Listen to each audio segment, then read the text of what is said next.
जो है ना सर में से डूब जो सच कर रहा है कि हम नौकरी की बात कर रहे हैं और मोदी जी पब्लिक को डरा रहे हैं हमारे नाम से, तो बच्चा उसमें गलत क्या कहा मोहन शर्मा? लड़का तो सही बोले, मोदी ने एक बच्चे को ये सिखाया मुंह बनाने के लिए। शर्मा जी मुंह बना, बिल्कुल चुप, हिम्मत कैसे हो इधर? मुंह बनाने के लिए आप अरे कंचना यार मुंह बना, आपके खिलाफ फिर वो कार्रवाई करेंगे आपके चैनल के खिलाफ। चतराई का कोई लेवल नहीं है आप लोग का, बात करते हो हमारे पे सवाल करते हैं। शर्म आनी चाहिए। इतना आवेश में आने की क्या जरूरत है? कट्टा तो कल्चर है क्या? लाठी बजावन तेज पिलावन किसने कहा? कैसी प्रवक्ता आरजेडी ने टीवी पर रख दी जो कि गाली गलौज करती हैं, झगड़ा करती हैं, भला बुरा कहती हैं, और आरजेडी का बहुत नुकसान इन दोनों। आपके शो पर लगातार हमेशा बैठती रही हूँ, और क्या आप मुझे ये कह सकते हैं कि मैं यहाँ पर भद्दी भाषा बोलती हूँ या फिर लड़ने झगड़ने लगती हूँ या आउट ऑफ कंट्रोल हो जाती हूँ? ठीक है, कमेंट करिए, भद्दा कमेंट करिए, गाली दीजिए, कोई फर्क नहीं। गांधी परिवार को बचाना है, राहुल गांधी को बचाना है हार से, तेजस्वी यादव को हार से बचाना है, इसलिए हार को स्वीकारो मत, इधर उधर की बहानेबाजी में लपेटो। अरे साहब, चुनाव आयोग ने कर दिया। जिस तरीके से कह रहा है ना कि हम जीत गए हैं, तो मैं इनको सिर्फ इतना याद दिलाता हूं कि कल एक फैसला आया है। अबे जल्दी बोल, कल सुबह पनवेल निकल। बांग्लादेश में भी ऐसे ही शेख हसीना चुनाव जीती थी। अब पूरी बम्पर मतों से चुनाव जीती थी। कल उसको वहां के बांग्लादेश के कोर्ट ने फांसी दी है। आप हिंदुस्तान के चुनाव की तुलना बांग्लादेश के चुनाव से करेंगे? बांग्लादेश में वहां शेख हसीना को फांसी हो रही है, आप उसका उदाहरण यहां हिंदुस्तान के चुनाव के नतीजों के बाद दे रहे हैं? कैसी बात कर रहे हैं सुरेंद्र भाई? आपसे ऐसी उम्मीद मैं नहीं कर रहा था। बहुत ज्यादा अल्ट्रा राष्ट्रवादी जितने आप हैं उतना मैं हूं और उतना ही पूरा देश। यही सेम बयान राहुल गांधी का है। राहुल गांधी ने भी इसी तरह का बयान श्रीलंका को लेकर यहां पर दिया था। कोई माई का लाल अरे हमारे लिए भारत आदर्श है। बात तो सही है। भारत को नहीं देख सकता ये और आपसे बड़ा राष्ट्रवादी हूं क्या? और भारतीय जनता इटली में भी जगह नहीं मिलेगी सुरेंद्र राजपूत, समझ गए? आज के बाद राष्ट्र विरोधी बातें मत करना भारत के अंदर में। जो आदमी बांग्लादेश तुम्हारे लिए आदत है। जो आदमी। नमस्कार दोस्तों, स्वागत है आपके YouTube चैनल द युवा डिबेट में। तो आज का डिबेट दोस्तों जो होने वाला है वो बिहार चुनाव को लेकर होने वाला है, जो कि बिहार का फाइनल रिजल्ट आ गया और बीजेपी की सरकार बन गई है। तो इसमें विपक्षी पार्टी यानी सुरेंद्र राजपूत जो कि कांग्रेस के प्रवक्ता हैं और आरजेडी के प्रवक्ता कंचना यादव काफ़ी ज़्यादा आरोप लगाते हुए ये बताती हैं कि बीजेपी की सरकार वोट चोरी करके बनी है। तो इस पर दोस्तों न्यूज़ एंकर मानक गुप्ता और के शर्मा जो कि बीजेपी के प्रवक्ता हैं ज़बरदस्त तरीके से धुलाई कर देते हैं। तो ये डिबेट काफ़ी ज़्यादा ज़ोरदार होने वाला है, तो इस डिबेट में आप अंत तक ज़रूर बने रहिएगा। और अगर गाइस ये डिबेट आपको पसंद आए तो प्लीज़ गाइस वीडियो को लाइक शेयर और हमारे चैनल को सब्सक्राइब करना ना भूलिए। तो चलिए देखते हैं, चलिए शुरू करते हैं। लोग सोशल मीडिया पर और बल्कि टीवी पर भी आपको जिम्मेदार बता रहे हैं, आपको और आपकी दूसरी प्रवक्ता प्रियंका भारती को। वो ये कह रहे हैं कि ऐसी प्रवक्ता आरजेडी ने टीवी पर रख दी जो कि गाली गलौज करती हैं, झगड़ा करती हैं, भला बुरा कहती हैं, और आरजेडी का बहुत नुकसान इन दोनों ने। अच्छा, अनुप्रिया भी इसी पर शायद कुछ कहना चाह रही है, बोलिए अनुप्रिया। मैं कंचना जी के बोलने के पहले एक बात कह दूं, क्योंकि देखिए मैं भी एक महिला हूं और मैं भी जानती हूं कि किस तरह से संघर्ष करके हम लोग यहाँ पहुंचे राजनीतिक में। तो मैं जो भी लोग सुन रहे हैं मैं कहूंगी कि ये गलत है। आप इस तरह से किसी एक प्रवक्ताओं पे आप टीका टिप्पणी करके उन पे ठिकरा। बहुत बढ़िया अनुप्रिया, और मुझे लगता है कि महिला, मैं फिर कह रही हूँ, नीतीश कुमार जी ने जिस तरह का एक बिहार में संरचना तय की कि डिसाइडिंग वोटर के रूप में महिला है, महिलाओं के लिए राजनीतिक बहुत अपने आप में एक संघर्ष के विषय। ठीक है, बहुत बढ़िया अनुप्रिया। नहीं बोलना चाहिए, जवाब कंचना बोलिए, ये मेरा मानना है। ठीक है, कंचना बोलिए। बहुत बहुत शुक्रिया आपको अनुप्रिया जी। मुझे मालूम है कि आपका स्टैंड क्या है, पहले से ही मालूम था, आज भी मालूम है। इसके लिए बहुत बहुत धन्यवाद आपको। संस्कार से कुछ इस... लेकिन मानक जी, मैं आपके शो पर लगातार हमेशा बैठती रही हूँ, और क्या आप मुझे ये कह सकते हैं कि मैं यहाँ पर भद्दी भाषा बोलती हूँ या फिर लड़ने झगड़ने लगती हूँ या आउट ऑफ कंट्रोल हो जाती हूँ?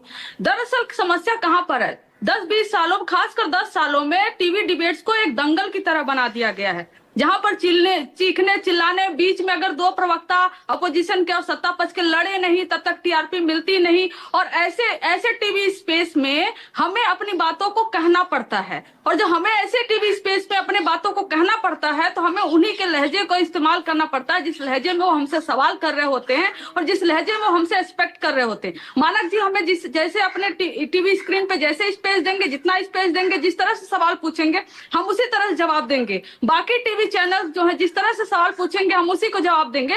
लेकिन मैं उनको कहना चाह रही हूँ कि ठीक है, कमेंट करिए, भद्दा कमेंट करिए, गाली दीजिए, कोई फर्क नहीं पड़ता है, क्योंकि शायद यही आपके संस्कार होंगे। आपके घर में भी बहन होंगी, बेटी होंगी, वो भी राजनीति में आना चाहती होंगी। मैं तो कहूंगी across the party, Bharatiya Janata party हो, कांग्रेस हो, जदयू हो, आरजेडी, कोई भी पॉलिटिकल पार्टी हो, हर पॉलिटिकल पार्टी में महिलाएं महफूज रहें, आगे बढ़े, तरक्की करें। ठीक है, okay, all right, okay, all right. प्यारी समझ गई। मैं मानक जी एक बात कहता हूँ जब भी हार हो तो हार को स्वीकारना सीखिए पहले।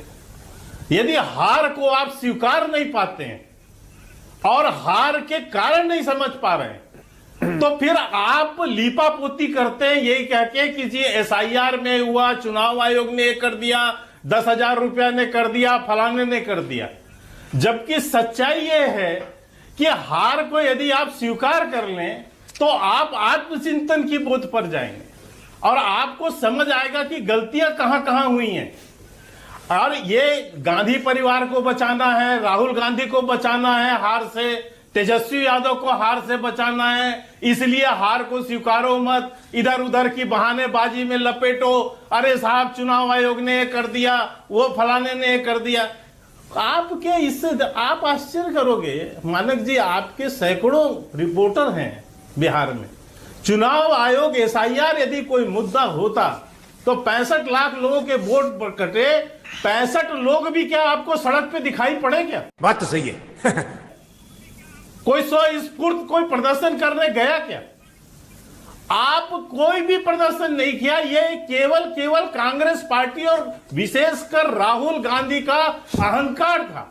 हमने कहा जी, हमने दबाव बनाया जी, नहीं तो ये नहीं करते जी। सुरेंद्र राजपूत, ये हर चीज का सुरेंद्र भाई आपकी बारी है। माइलेज लेना है, कैसे अपने को प्रेजेंट करना है। ओके सुरेंद्र, यही केवल एक तरीका बचा है और कुछ बचा नहीं है। बाकी सुरेंद्र जनता राजपूत। इनको पूछती नहीं। सुरेंद्र राजपूत बोलिए। ये अभिमान है। मैं आपको दो चीजें बताता हूं। एक पहली बात तो मैं सीरियस नोट पे बताता हूं, जिस तरीके से भारतीय जनता पार्टी के लोग, जनता दल यूनाइटेड के लोग और इनका पूरा का पूरा, जनता दल यूनाइटेड को मैं नहीं कहूंगा लेकिन हाँ भारतीय जनता पार्टी के लोग और इनका पूरा इकोसिस्टम जिस तरीके से कह रहा है ना कि हम जीत गए हैं, तो मैं इनको सिर्फ इतना याद दिलाता हूं कि कल एक फैसला आया है बांग्लादेश में। बांग्लादेश में भी ऐसे ही शेख हसीना चुनाव जीती थी। अब पूरी बम्पर मतों से चुनाव जीती थी। कल उसको वहां के बांग्लादेश के कोर्ट ने फांसी दी है। अरे कहना क्या चाहते हो? और वो यहां पर एग्जाइल जीवन भारी। ये मैं कह करके मैं भारत की चुनाव प्रक्रिया पर कोई वैसी बात नहीं कर रहा हूं। मैं पहले डिस्क्लेमर दे देता हूं, सुनिए एक मिनट। ठीक, नंबर 1। आपका नंबर 2, मन का बात बाहर आ गया। हम तो आपको हरा चुके थे, हम तो हरा चुके हैं आपको के शर्मा जी। आप हार चुके हैं, लेकिन बीच में चुनाव आयोग आ गया, क्या करें हम? सुरेंद्र भाई एक सेकंड, आड़ में मुख्य मुद्दों जी एक सेकंड जी जी मेरी आपको एक छोटी सी सलाह है जी, बताइए। छोटी सी। हाँ, अभी बिहार में हाँ, इतना बड़ा चुनाव संपन्न हुआ है, आपको कुछ उसकी प्रक्रियाओं से असहमति हो सकती है, SIR से असहमति हो सकती है, कुछ नाम कटने से जोड़ने से हो सकती है, तमाम बातें। वोट चोरी के आरोप लगा रहे हैं, उसमें भी कोई दिक्कत नहीं है, लोकतंत्र आपको वो अधिकार देता है जी। लेकिन आप हिंदुस्तान के चुनाव की तुलना बांग्लादेश के चुनाव से करेंगे? बांग्लादेश में वहां शेख हसीना को फांसी हो रही है, आप उसका उदाहरण यहां हिंदुस्तान के चुनाव के नतीजों के बाद दे रहे हैं? कैसी बात कर रहे हैं सुरेंद्र भाई? मैं आपसे ऐसी उम्मीद मैं नहीं कर रहा था सुरेंद्र। जनता माफ नहीं करेगी। मैं बताता हूं आपसे एक मिनट मानक भाई, सीरियस बात की है तो जवाब भी सीरियस लो। बहुत ज्यादा अल्ट्रा राष्ट्रवादी जितने आप हैं उतना मैं हूं और उतना ही पूरा देश है। के शर्मा भी बैठे हुए, सब लोग बैठे हुए हैं। जिस वक्त बांग्लादेश में चुनाव हुए थे मानक गुप्ता जी, एक शो आप दिखा दीजिए पूरे भारत के मीडिया का या पूरी दुनिया के मीडिया का जिसने कहा हो कि वहां बेईमानी हुई थी। और उसके बाद बांग्लादेश का आप मीडिया उठाइए, देखिए क्या कह रहा था। आप समझिए मेरी बात को, मैं इस चुनाव को वहां से कंपेयर नहीं कर रहा हूं। मैंने पहले कहा, मानक जी सुनिए, मैंने कहा कि मैं कंपेयर नहीं कर रहा हूं। एक चीज अपनी बारी में सीरियस मुद्दा, बात पूरी करने दीजिए, एक सेकंड बात पूरी करने दीजिए। हाँ सुरेंद्र भाई बोलिए, जरा बोलिए। गलत बात बोलिए। तो मैंने आपको दो लगाओं पे कंपेयर नहीं किया। मैंने आपसे स्पष्ट कहा कि जिस तरीके से बांग्लादेश के लोग भी, बांग्लादेश की आवामी पार्टी शेख हसीना वाली भी ऐसे ही वो मचा रही थी और वहां का विपक्ष भी ऐसे ही क्या नाम चिंता जता रहा था, ऐसे ही कह रहा था कि वहां बेईमानी हुई है, कदम कदम पर बेईमानी हुई है। ये वहां का विपक्ष बता रहा था, चेता रहा था आपको। मैंने दो घटनाओं को कंपेयर नहीं, दोनों घटनाओं को आपके सम्मुख रखा है। चूतिया लिखा है क्या? तो इसको लेकर के अल्ट्रा राष्ट्रवादी बनने की आवश्यकता नहीं है। राष्ट्रवाद जितना आपके अंदर है उतना मेरे अंदर। मानक जी सुरेंद्र भाई, इसमें देखिए, एक तो के शर्मा एक सेकंड रुकिएगा। इसमें अल्ट्रा राष्ट्रवादी कोई मसला नहीं है, सीधी सी बात है। हिंदुस्तान के लोकतंत्र की तुलना प्लीज बांग्लादेश के लोकतंत्र से मत करिए। हिंदुस्तान के चुनाव की तुलना बांग्लादेश के चुनाव से मत करिए। मैं बांग्लादेश के लिए नहीं बोल रहा हूं यहां पर कि बांग्लादेश में बड़े अच्छे चुनाव होते हैं, यहां क्या क्या होता है क्या नहीं होता है, सबको पता है वहां क्या होता है और अभी क्या हो रहा है यह भी सबको पता है। वो तख्ता पलट हुआ वो भी कैसे हुआ वो भी सबको पता है, किसकी शय पर हुआ, किस वजह से हुआ, आज बांग्लादेश में क्या हो रहा है, इस पर किस दिन डिबेट करेंगे, फिर कर लेंगे। मैं कह रहा हूं हिंदुस्तान के चुनाव में अगर कोई बेईमानी आपके हिसाब से हुई, आपको हक है, आप सवाल उठा रहे हैं, उठाते रहिए। बांग्लादेश का है घुसा रहे हैं यहां के चुनाव में, उसको क्यों यहां रख रहे हैं इस डिबेट में? बिल्कुल नहीं घुसाया बांग्लादेश।